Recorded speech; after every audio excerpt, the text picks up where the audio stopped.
Welcome to Tables, Ladders, and Bumps, a pro wrestling podcast where we talk about wrestling promotions like WWE and AEW. We talk about what's going on in the world of wrestling, give our perspective from our side of the ring. Before we get any further, if you're into wrestling content and wrestling discussion, go ahead and drop a razor's edge on that like and subscribe button. Tell a friend. If you disagree with something, if you agree with something, go ahead and share that with somebody else. We'd appreciate that. Today's topics for our three count. We're not going to do what's popping today. We're doing a three count. It is one, has Tiffany Stratton peaked too early? Two, are you getting wrestling fatigue? And I feel like we could end the podcast there if we have to. Or three, what's in store for Karrion Kross, the elusive? I could never be a weatherman. The elusive, the amazing, the intriguing Karrion Kross. All right, let's get into it. I'm joined here by Pierre. Wade is out this week. Pierre, start with our first question. What are your thoughts on Tiffany Stratton currently, and has she peaked too early? Um, I don't want to say that she peaked.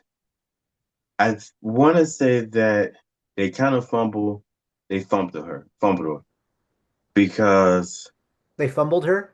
yeah, because like the storyline and just like she had momentum. She had momentum when she was early on as a heel, going into Elimination Chamber in Australia, and they kind of rode that wave to Money in the Bank. She won Money in the Bank, missed Money in the Bank, and then you threw her alongside Nia Jax, and it just I think that was the moment where she kind of became like dull. It was just the storyline itself that just made it dull. After And she then won we the get championship? yeah, when she cashes in, I think it was the storyline that just didn't hit right. Even though in the feud against Charlotte Flair, and it just wasn't what we thought it was going to be, you know. And I think it's kind of like now it's just like, ugh, and it's weird seeing her as a face, like I think she is better as a heel right now. I think they missed the opportunity to make her a big face with the Charlotte Flair match. I think she should have lost to WrestleMania, and she could have came back as a big face and got a real big pop and everything like that to take out Charlotte Flair. And so I don't know. I mean, she had a good match against Nia Jax Friday. I will say that. So I enjoyed that a lot. But I just think, and maybe this still leads into the second question of just wrestling fatigue, in general. So I mean, what do you think? Short answer, I think she peaked too early. Um, I mean, in 1 year, she did a Rumble, she did E-Chamber, she won the Money in the Bank, right? This is all in 1 year, Mhm. right? She won Money in the Bank. She won Money in the Bank. She had a run with Nia Jax as tag team or lackey, and she was a heel and she was a jerk and she was great at that. Then she won the championship on Saturday Night Main Event in December, right? No, she won it on the SmackDown. It was a match SmackDown between before? Nia Jax and Nia Jax. It was a match. It was a match between Nia Jax and Naomi, and she Okay. cashed in. She cashed in, but it was before the end of the year, right? It was I think the first SmackDown of the year. Oh, shoot. Okay. Yeah, Well, happened within less than a year, all of that. yeah. And I'm thinking, well, I do have an answer to this. I'm thinking, like, what else can you do? What else do you have to prove? Right? So they Hmm. put her up against Charlotte Flair because Charlotte is a high bar and considered a standard, right? Yes. Dream match, Tiffy's dream match. She just exclaimed that many times. And Tiffy has a face, and I've mentioned this before. I couldn't relate to her or I couldn't root for her virtue, right? Because at that point she was just getting bullied, but I didn't buy her as a victim by Charlotte. Hmm. And I know Charlotte like beat her ass like 2 or 3, 4 weeks in a row, but at the same time I'm like, well, that's Charlotte Flair. Like that's just what she does. It wasn't like, oh, woe is Tiffany, Yeah. poor Tiffany. It was like, no, that's just how Charlotte behaves. I don't know how Tiffany behaves as a heel. Did she take the high road in anything to make me believe that she has virtue?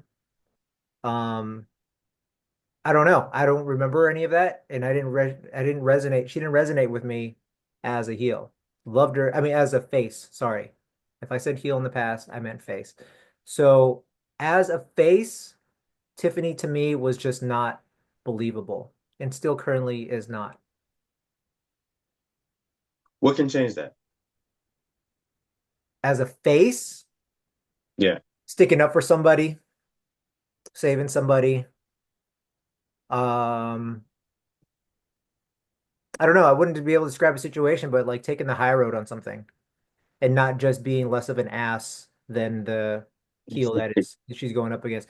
And I believe that about Roman too. I'll be fair. Like I don't think Roman is a good face currently, and I don't think he Hmm. should be a face. I think he was just when he came back, he was less of an a-hole than Solo, Sikoa, and the Bloodline 2.0. Hmm. And Roman, somebody did this comparison. It's like Roman and Gunther, they have a set of standards, they have a set of morals. You may not agree with them, but they stick to them. And then Solo violating that code of ethics, even though Roman was like a tyrant and a hard ass, Solo violating that made Solo seem more like a jerk. And I Hmm. think that's what they're doing with Logan Paul and Gunther. Like Gunther is a heel, clearly, Yeah. but he has a standard by which he lives by and a code. Yeah. But Logan Paul doesn't. He's a free radical. So anyway, all to get back to Tiffany, if she wants to turn face, I need like a standard for her or something for her to live by as a face in general. Because even as a heel, I don't know what her standard is. So yeah. Okay. I think I can see that. I think we at this part with her right now that she just have to crank out great matches, Hmm. and maybe that could turn the energy around for her Yeah. because we can't have a weak storyline and then you also have a weak character as well. It's just not gonna fly. Right. Like, why do you think people connect with Tiffany right now? Um, I think people always wanted to. I think they saw the potential in Tiffany, and it's not like the potential wasted, right? This is nothing to do with her ability in the ring. Right. It's all really just being creative. It's just been storyline. Right. It just makes her suffer, you know. So I miss the center of the universe. Hmm. Yep. Bring that back. Hmm. It should have. We had the Nia and Tiffany thing, but it came off the heels of watching Tony Storm and Mariah May, you know, and so that was done at an impeccable level, you know, and so like this was just like, y'all, you guys are kind of like copying, and it wasn't executed properly. It was kind of sloppy, you know, and then it just didn't. You never built up sympathy for Tiffany Stratton when Nia Jax was kind of like being a dog to her, Hmm. you know, and so and it's still the same, you know. So Hmm. it's just like there's no empathy towards Tiffany Stratton. Like I say, I agree with you with that. You know, we just don't have that feeling towards her as a character right now. So Hmm. Yeah, amazing in ring. She's good on promotions. She definitely has the star power, I believe in and outside of WWE. And if she ever becomes the face of the company, I would totally understand that. But currently, right now, as you said, in creative, I can't believe her as a face. mhm. And I want to. I want to root for somebody. But if she went full on heel again, I'd be like, hell yeah. Like, let's do it. Yeah, Let's run with it. and So, I also think they missed the opportunity. I mean, the nickname the Buff Barbie should mean something.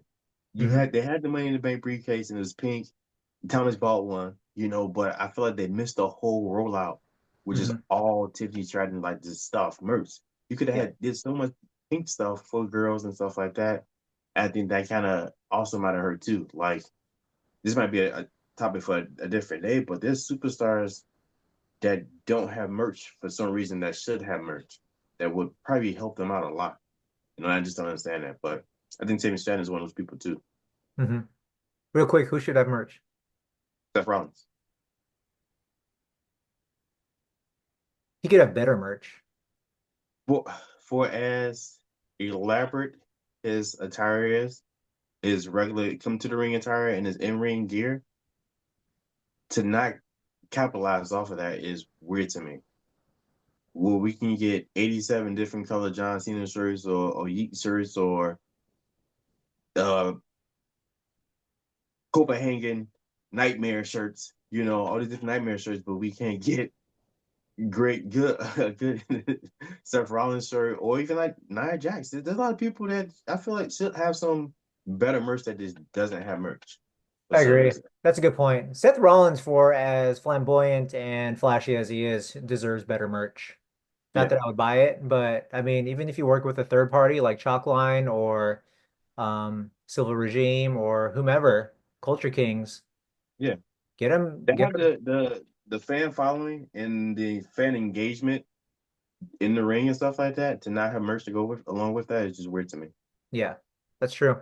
Yeah, it's like you see OTC Yeet shirts and Austin shirts all out there, right? Yeah, Even Cody stuff.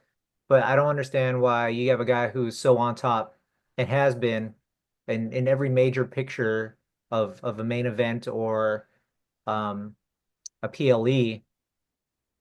That's a good point. We could talk about merch forever. We should make that another topic. yeah. All right, anything else you got on Tiffy? Nope. I just wish the best for her. I want Yeah. Tiffany Stratton to be the center of the universe, and Yeah.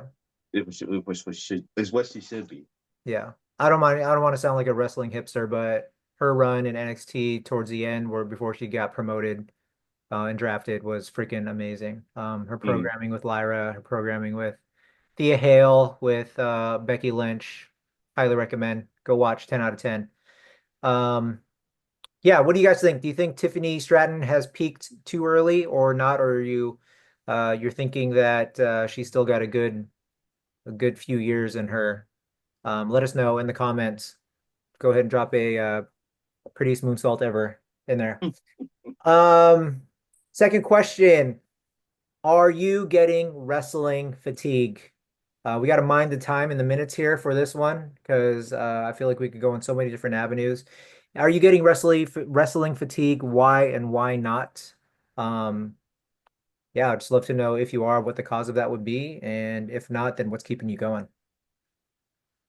Uh, for me, I feel like during the day I work, and then I come home, and then you do whatever other duties that you got to do at home, whether your husband, your dad, brother, son, whatever activities, and then you get to watch wrestling. And yeah, sometimes it's like a relief, but when the show drags at times, and maybe it's just the way I feel, maybe because I'm already tired, by that time. By that third hour, it's dragging, and you just sat through like 10,000 commercials, breaks, and all these different promotions and Recaps. recaps. And this match is been brought to you by Cialis, you know, and it's like, dude, what are we doing now? Like, I felt like 2 years ago we didn't have as many commercials as we did now. You know, Raw on Netflix runs about 2 hours and 30 minutes, but then there's so many ads in there. Raw is really like 2 hours, but it feels like 4 hours. SmackDown feels like 6 hours at times, and maybe it's part of the storylines too. They're just not hitting like they used to. I don't know, man. And I think that's what's kind of causing me wrestling fatigue at times, and sometimes stuff just kind of just seems like just dragged out too long. It feels like an episode of Dragon Ball Z. Wow. You Um, can relate to it when I put it in that terms, yeah. yeah, I am getting fatigued, to be honest. Last week Thomas and I talked about how there was no like the shows have in quality, particularly SmackDown, have not gotten any better since WrestleMania. Um, we talked about there's a focal point missing from that show. There's an anchor missing from that show, whether it be Cody or Roman. Those are my first two things of what's missing over there. And there's no champion who's really present. So it's kind of like in The Office when Michael Scott left and the last two or three seasons were just like you just, well, I know these people, I'm gonna get through it, but there's no Michael. Everybody evolved around Michael, you know what I mean? Yeah. So Raw's been getting better, Raw's had better moments, I should say. And with Julia and Roxanne coming up in the main roster the last few weeks, I feel like that's been good. But let's talk about the fatigue. I agree. I believe that there's an element to WWE in particular right now that's a bit hypersaturated. And I've been hearing comments of people since Mania going over to AEW just because, it's such a stress on the eyes, I would say. Mhm. Um, Actually, it's a different strain. It's a bit more gritty. I don't know if you like that kind of aesthetic of like darker. That's my problem I have with it. Yeah, With it's kind of it's like AEW. when you switch from Raw to WCW back in the day. It's like, Yeah. oh, like or going from Target to Walmart, right? Like it's just different lighting, different aesthetic. I'm getting a bit fatigued, to be honest. Mhm. When they announced the SmackDown matches last Friday and it was like Nia versus Tiffany again, though it was a banger match. I texted you and Wade, and I was just like, what the hell is going on again? And then when Mhm. Gunther's music came out, when Jay was doing a promo in the ring, and I was just like, oh no, again? Um, yeah, dude, I don't know. I don't know what's up. Or like how like War Raiders, New Day, Creeds, War Raiders, and what's happening? I know there's a limited amount of tag teams, but I don't know. I feel like it's on a repeat cycle. Now, I will admit, Rhea Ripley in the title picture again did bother me, but I heard somebody explain it as she's the most over babyface woman. Like, of course she would be involved in the main event, you know? Mhm. She should be in the title picture by business standards. And she's selling an insane amount of merch as this super over person. She gets the loudest pop still on Monday nights. So I get it. I'll redact my statements or my complaints about Rhea being in the title picture again. But it feels like a lot of things are on a repeat cycle. Is Yeah. this how wrestling has always been? Correct me. I may have recency bias, but tell me, has I don't know, wrestling man. seemed this repetitive? If you think it is repetitive, what do you I think? don't know. I don't. I can understand what you said about the Rhea comment, but I was really liking the idea of Io Sky having great matches against like Roxanne Perez, possibly Julia, other women and whatnot, because we're trying to Becky. build up the division, you know? We can't build up the division if we keep putting the same people at the forefront. Like Rhea doesn't need to be by the title because she's Rhea Ripley. Like I want to elevate the title and I can't necessarily do it by just having a big name. It got to be do good wrestling, great matches. And there's only a certain amount of type of matches that we can have with someone like Rhea as champion. Same thing it goes with like with the men. Like you can only have certain superstars fight each other because it just logically makes sense. So if you step it down, no, I don't even say step it down, but you go to someone else, a different avenue like Io Sky, then we can have matches that seem a little more even, as far as like just height, and you can see different skill level that way. So I don't know, but it does feel very repetitive. The women's mid card titles, I've seen I saw Chelsea Green fight Meechin 19 times.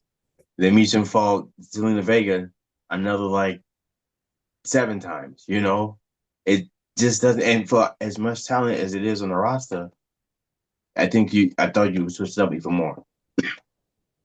Where's Candice LeRae? No idea. Yeah, I hear your point. I hear your point. Like, I guess the payoff would be, whoever's been back there in creative telling Michin and Chelsea to go at it again. It's like, all right, give them what they want, maximize your minutes, do what you got to do, and then at some point that bolsters their equity in the eyes of creative. And at some point they're like, all right, Michin, we think you're ready to be like, not main event, but like main storyline or heavy storyline type of things. That's Hmm. my justification for creative doing this. It's like, all right, let's go get your reps in on TV. But I feel like there's a lot of other people who could benefit from that, getting reps in.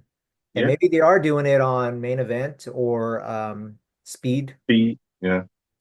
So I don't know. We'll see. And I think also a part of the fatigue is, as you slightly touched on, are the endorsements and the commercials. Now, I'm not an idiot. This is a for-profit business marketing money making machine. And if you don't believe that, just step into any WWE superstore and see how these things are just copy, paste, print, get paid, right?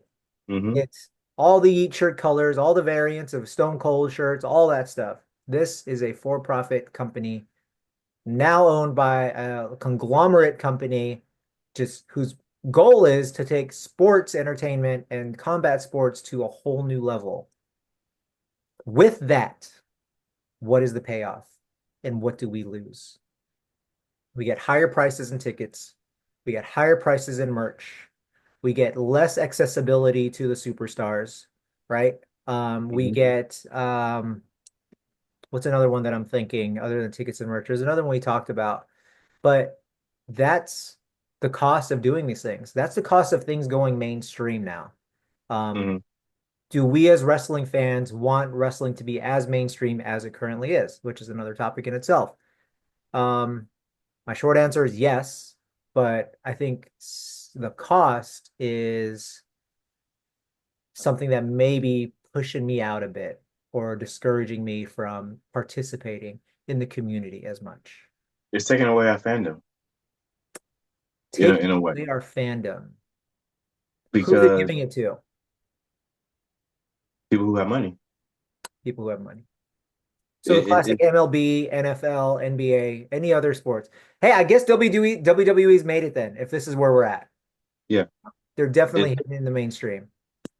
they're taking our fandom and then change it for money. Like our fandom, something that people have probably been fans for.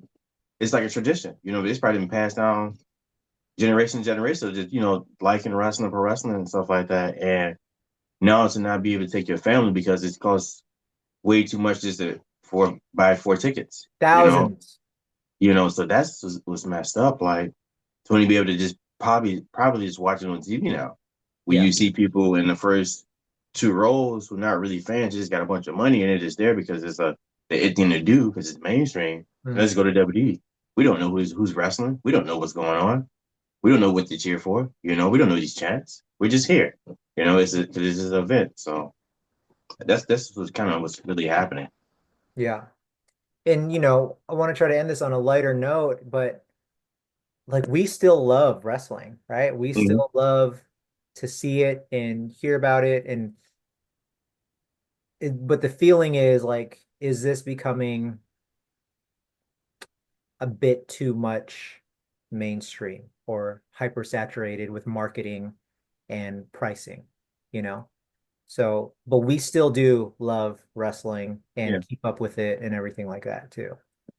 Um, these aren't complaints, these are just questionable topics and concerns too. Um, Give wrestling back to the wrestling fans. right, right. Um, make my Fanatics quality shirt 16.99 and not 43.99. Love if it's a poly blend, it shouldn't be this expensive. Sweating in the shirt, it's not even hot. Golly. All right. You got anything more on that one? No, no, that's just it. All right. What do you guys think about the current state of wrestling? Are you getting fatigued? Is it hypersaturated? Is it overpriced? Let us know. I think another topic we could talk about is what do you do instead of what are alternatives to going to a live show? If you can't afford to going to a live show, what is a great alternative to that to still stay engaged in the wrestling community? Let's talk about Karrion Kross. Um, what's in store for Karrion Kross? That's the question. We got number one selling merch for Karrion Kross. Number one in the merch store for WWE in the past few weeks. The shirt's okay. Not my thing. You got it though, didn't you? Yeah, yeah. Okay, awesome. You got to wear it next time. Well, I'm Um, waiting for they to come in. So hopefully next week he should be here. okay. All right, all right. Now he's on camera. His minutes aren't many, but he maximizes those minutes. Hmm. He's very intriguing. He's into the character. He does it so well, so naturally. He even had a documentary come out post WWE. For the sake of time, only got a few more minutes here. What do you think is going on with Karrion Kross? What do we have? What do we got to look forward to? Man, I hope that this is just a slow build where they are just restricting the supply of clearing cross, right? And so it increases the demand for it.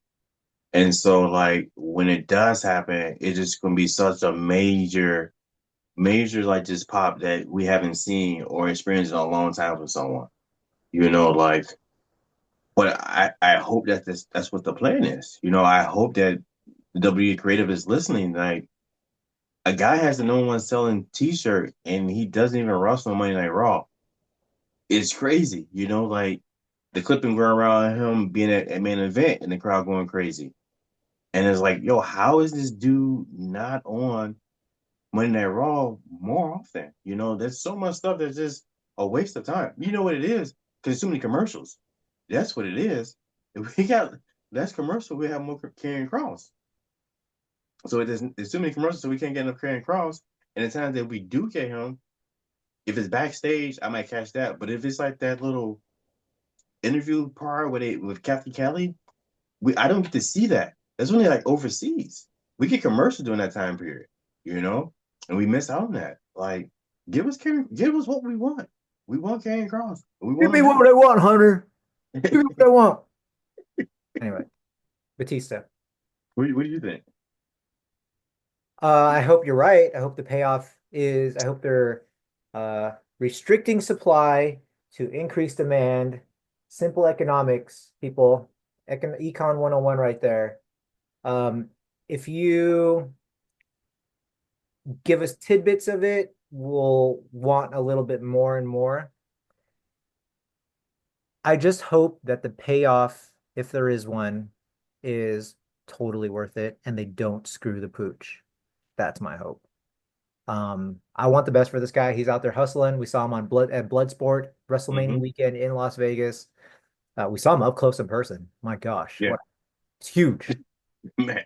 huge. So I don't know. I feel like I can't upgrade. I'm poor. I can't upgrade my Zoom minutes. So I feel like if they are withholding something from us for Karrion and have something big saved us, I hope the payoff is huge.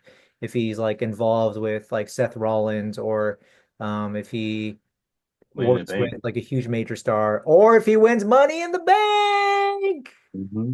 And if he wins Money in the Bank, he shouldn't even be like teasing cashing in to like for anybody in particular. He should just be in the back Yes. watching somebody catch Mind his games. head. What was that? Mind games. Mind Yeah, games. mind games. Just brooding, just Yeah. holding the case and just standing there for like not just one contestant or not just one like champion. It should be Hmm. like wild card. He could Yeah. cash in on the women's intercontinental champion or take one half of the tag team champion, you know? So I I hope the payoff is Money in the Bank and or SummerSlam. SummerSlam's a little too far for me, but actually Money in the Bank might be a little too close. But I mean, Maybe a he wins Saturday Money in the night's main Bank. event. He wins Money in the Bank, and then he just holds it, you know. Holds it. Hmm.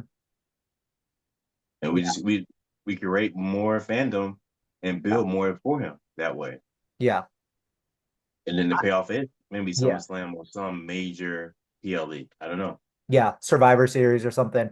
If he goes, I wonder what his reception would be overseas. I don't know if it's like the American reception here, but if he cashes in, if he wins Money in the Bank and he cashes in, I feel like it's going to be huge, Hmm. huge. But I don't want him to turn heel because of that crowd's reaction.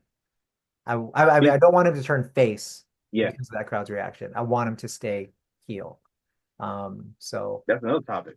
Because it's if a superstar is meant to be a certain direction, a certain way, and then people are an opposite oppose that, can it still work?